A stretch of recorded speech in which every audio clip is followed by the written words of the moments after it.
হয়, শোণিতপুৰ জিলা প্ৰশাসনৰ আন এক উচ্ছেদ অভিযান চলিছে আজি তেজপুৰৰ ১ নং দোলাবাৰীত। দোলাবাৰী ৰাষ্ট্ৰীয় ঘাইপথৰ পৰা তেজপুৰ চহৰ অভিমুখী যিটো গুৰুত্বপূৰ্ণ পথ, সেই পথৰ দাঁতিত বছৰ বছৰ ধৰি অবৈধভাৱে একাংশ ব্যৱসায় প্ৰতিষ্ঠান খুলি পথৰ দুই কাষ আবদ্ধ কৰি ৰাখিছিল আৰু বাৰম্বাৰ জিলা প্ৰশাসনে প্ৰায় প্ৰতি বছৰেই উচ্ছেদ চলাই আহিছিল। তাৰ পিছতো কিন্তু একাংশ ব্যৱসায়ীয়ে ইয়াত তেওঁলোকে যিসমূহ অস্থায়ী দোকান খুলি এক প্ৰকাৰ যি গুৰুত্বপূৰ্ণ পথ, সেই পথটোৰ দুই কাষ আবদ্ধ কৰি গৈছিল, যাৰ ফলত যান জঁটৰ সমস্যা হৈছিল, দুৰ্ঘটনা বৃদ্ধি পাইছিল। আৰু এনে পৰিপ্ৰেক্ষিতত আজি দেখা পোৱা গৈছে শোণিতপুৰ জিলা প্ৰশাসনে এই মুহূৰ্তত এয়া ১ নং দোলাবাৰী যি চেণ্টাৰ, সেই চেণ্টাৰত এয়া উচ্ছেদ অভিযান অব্যাহত ৰাখিছে। জিলা আয়ুক্তগৰাকী আছে, সদৰ ৰাজহ চক্ৰৰ বিষয়া আছে, মই তেওঁলোকৰ পৰা প্ৰতিক্ৰিয়া ল'বলৈ চেষ্টা কৰিম। দেখুৱাইছোঁ এই মুহূৰ্তত যিসমূহ অস্থায়ী দোকান আছিল, ব্যৱসায়িক প্ৰতিষ্ঠান আছিল, সকলো উচ্ছেদ চলোৱা পৰিলক্ষিত হৈছে। আমি দেখুৱাইছোঁ পৰিৱেশটো, আৰু এই মুহূৰ্তত বিভিন্ন ব্যৱসায়ীসকলে ইয়াত ভিৰ কৰা পৰিলক্ষিত হৈছে। আৰু এনেদৰে তেজপুৰ ১ নং দোলাবাৰীত এয়া শোণিতপুৰ জিলা প্ৰশাসনৰ উচ্ছেদ অভিযান। আৰু এনেদৰে আজিৰ দিনটোত দেখা পোৱা গৈছে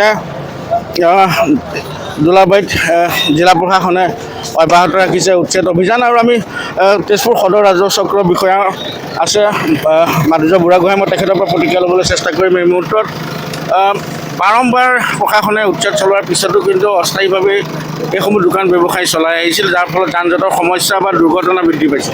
হয়, সেইবাবে আমি আজি ভাবিলোঁ যে দোলাবাৰী মেইন চেণ্টাৰৰ যিসকল দোকানীয়ে ৰোড ছাইড হিচাপত বহি আছে, আমি তেওঁলোকে আজি উচ্ছেদ কৰিবলৈ আমি ডিচিশ্যন ল'লোঁ। আৰু ইতিমধ্যে দেখা গৈছে যে আমি উচ্ছেদ কৰাৰ আগতে বহুতো দোকানে খুলি মেলি লৈ গৈছিলে, আৰু যিসকল লৈ গ'ল আমি তেওঁলোকক খালী কৰি আমি PWDক কৈ দিছোঁ যে ইয়াতে কিবা এটা ব্যৱস্থা কৰিবলৈ, যাতে তেওঁলোকে পাৰ্কিঙৰ সুবিধা কৰে, আৰু ভৱিষ্যতে যাতে আকৌ নতুনকৈ আহি আকৌ যাতে এনক্ৰচ নকৰে, পুনৰ যাতে আহিব নোৱাৰে। সেইবাবে আমি PWDক কৈছোঁ যে তেওঁলোকে ইমিডিয়েটলি কিবা এটা স্কিম লৈ এই পাৰ্কিঙৰ ব্যৱস্থা যাতে কৰে ইয়াতে। হয়, নিশ্চয়কৈ আমি দেখুৱাইছোঁ পৰিৱেশটো, আৰু যিসমূহ অস্থায়ীভাৱে ইয়াত ব্যৱসায় প্ৰতিষ্ঠান খুলিছিল সকলোবোৰ প্ৰশাসনে উচ্ছেদ চলাইছে, আৰু পাৰ্মানেণ্টলি এটা জিলা প্ৰশাসনে চলিউশ্যন বিচাৰিছে। আৰু গড়কাপ্তানি বিভাগক ইতিমধ্যে নিৰ্দেশ দিয়া বুলি যিহেতু উল্লেখ কৰিছে যে পাৰ্মানেণ্টলি ইয়াত গড়কাপ্তানি বিভাগৰ উদ্যোগত পথছোৱা যাতে বহলকৰণৰ ক্ষেত্ৰত কিবা এটা ব্যৱস্থা লয়। জিলা আয়ুক্তগৰাকীয়ে নিজে বিষয়টো তদাৰক কৰি আছে। আমি পোনপটীয়াকৈ জিলা আয়ুক্তগৰাকীৰ পৰা জানিব বিচাৰিম, কি ক'ব ছাৰ, উচ্ছেদ যিহেতু চলি আছে? নাই, উচ্ছেদ মানে এইটো দোলাবাৰী অঞ্চলত মই আজি এমাহ আগৰ পৰাই তেওঁলোকক জনাই আছিলোঁ যে এই জেগাখিনি খালী কৰি দিব লাগে। গুৱাহাটীলৈ চক্ৰ বিভাগৰ ফালৰ পৰা আমাৰ লক্ষ্মণ আহি জনাইছিলে, গাঁওবুঢ়াই জনাইছিলে, তাৰপাছতে উচ্ছেদ মানে তেওঁলোকে উঠি যোৱা নাছিল। তাৰপিছত আমি এতিয়া ফৰ্মেলি তেওঁলোক নটিচ দি কিনে আজি আমি আনুষ্ঠানিকভাৱে এভিকশ্যন কাৰ্যসূচীটো চলাই আছোঁ। এতিয়া যিহেতু আপুনি উল্লেখ কৰিছে যে এটা নিৰ্দিষ্ট স্থান চাইছে, যদি ইচ্ছুক হয় ব্যৱসায়ীসকলে তেওঁলোকক এটা যিখিনি মানুহ আমি একমডেট কৰিব পাৰিম, ইয়াৰ পৰা আমি যিকেইটা মানুহ যদি আমি নাম পাওঁ তেওঁলোকক দিবলৈ চেষ্টা এটা কৰিম। কিন্তু ইয়াৰ পৰা যে দিমেই এনেকুৱা ধৰণৰ কথা নহয়, কিন্তু আমি বজাৰ এখন ডেভেলপ কৰিব চেষ্টা কৰি আছোঁ ইয়াৰ আশে পাশে, যদি ৰাস্তাত মানুহখিনি নবহে। হয়, ধন্যবাদ জনাইছোঁ। আৰু জিলা আয়ুক্তগৰাকীয়ে যিহেতু উল্লেখ কৰিছে, আৰু পৰিৱেশটো দেখুৱাইছোঁ এই মুহূৰ্তত তেজপুৰ ১ নং দোলাবাৰীত এই মুহূৰ্তত যিসমূহ অস্থায়ী দুই কাষে দোকান আছিল সকলো প্ৰশাসনে উচ্ছেদ চলাইছে। আৰু এনেদৰে আয়ুক্তগৰাকীয়ে উল্লেখ কৰিছে যে এখন বহলভাৱে বজাৰৰ চিন্তা কৰিছে প্ৰশাসনে, আৰু একাংশ ব্যৱসায়ী হয়তো ভৱিষ্যতৰ দিনত ইয়াত যিসমূহ ব্যৱসায় বাণিজ্য কৰিছিল তেওঁলোকক হয়তো তাত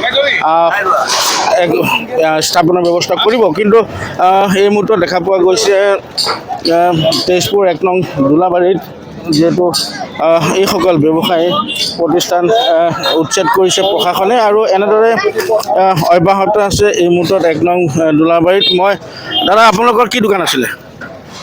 আমাৰ দোকান নাই, আমাৰ এইটো জন্মস্থান জেগা হয়। আমি আজি ৫০ বছৰ আগৰ পৰা এইটো আমি এতিয়া বজাৰ পাতি কৰি আহিছোঁ। আমাৰ ইয়াতেই ঘৰ।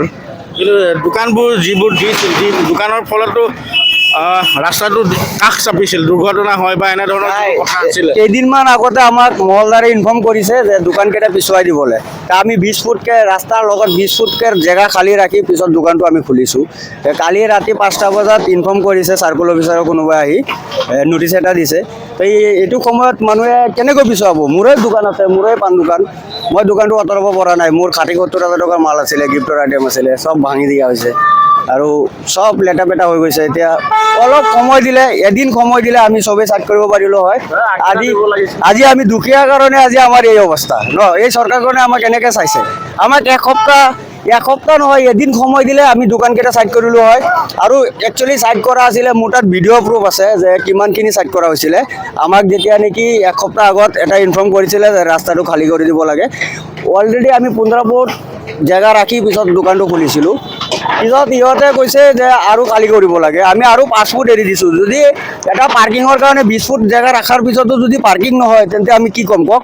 নিশ্চিতভাৱে যিসকল ক্ষুদ্ৰ ব্যৱসায়ী তেওঁলোকে অভিযোগ কৰিছে যে প্ৰশাসনে তেওঁলোকক সময় দিব লাগিছিল। অন্ততঃ এটা দিন হ'লেও তেওঁলোকৰ যিসমূহ ক্ষুদ্ৰ ব্যৱসায় প্ৰতিষ্ঠান আছিল সেইসমূহ আটক কৰিব পাৰিলে হয়। কিন্তু বিপৰীতে শোণিতপুৰ জিলা প্ৰশাসনৰ আয়ুক্তগৰাকীয়ে যিহেতু উল্লেখ কৰিছে যে সমূলি পথছোৱা মুকলি কৰা হ'ব আৰু গড়কাপ্তানি বিভাগৰ জৰিয়তে পথছোৱা পাৰ্কিঙৰ বা পথছোৱা বহলকৰণৰ ক্ষেত্ৰতো ব্যৱস্থা ল'ব। কিন্তু এনে পৰিপ্ৰেক্ষিতত এতিয়া দেখা পোৱা গৈছে এই মুহূৰ্তত যিহেতু তেজপুৰ দোলাবাৰীত শোণিতপুৰ জিলা প্ৰশাসনে উচ্ছেদ অভিযান অব্যাহত ৰাখিছে আৰু জিলা আয়ুক্ত আনন্দ কুমাৰ দাস নিজে উপস্থিত থাকি এই মুহূৰ্তত যে উচ্ছেদ অভিযান সেয়া তদাৰক কৰা পৰিলক্ষিত হৈছে।